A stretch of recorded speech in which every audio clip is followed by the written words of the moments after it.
In my dream, a volcano erupted. In the dream, the village said that I angered the gods. To appease their anger, I must be fed to the volcano. I refused. But then I saw my lover. He wants me to go and follow him. My lover lured me to the volcano. When he disappeared, I fell into the crater.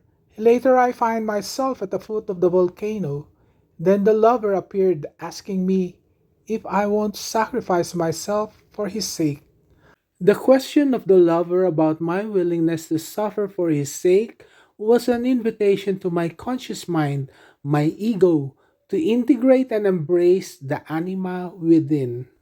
It is to recognize anima's shadow when disappointed by the lover. But can't I see the shadow of my anima in them? I may have disliked them, fell out of love, and I could tell and count their faults. But whatever I dislike of them, whatever faults they committed, these are all qualities of my own shadow, the shadow of my anima, which I refuse to acknowledge. These are the hidden strengths in me, disguised in the flaws I saw in them, such as their audacity that taught me to be a go getter and the fortitude to let go. What I dislike most of my ex lovers were their bold, daring, and fearless sex escapade. I am the opposite because I am timid.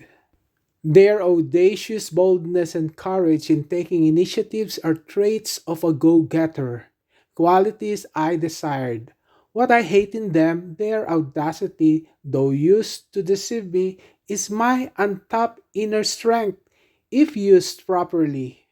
I hate it when my partner left me because I was no use to him. He was audacious to abandon me. Perhaps this dream of being lured to the volcano was a reminder to embrace the shadow of letting go, which I did and have learned to set boundaries. After I had this dream, I came across a video, the story of the Carmelite Martyrs of Compeigne. This movie means a lot to me in my childhood. It stirred emotions of awe and wonder, triggering an experience of the numinous within, but at a young age I couldn't understand why. Until I learned about the injustice of the reign of terror in France and how the regime persecuted and executed the nuns. Grave injustice and sufferings like the reign of terror in France is a collective shadow that beset humanity then and even now. To embrace a shadow doesn't mean to let it reign and possess the mind. It is to embrace its audacity to resist and to live, and if nothing else can be done, to let go.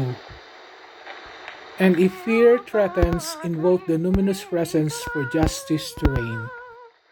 This reminds me how we Filipinos struggled and did our part to resist injustice. Graft, corruption, and injustice continued to ravage and wreak havoc. The call is for each of us to listen and be audacious to let go of the shadow.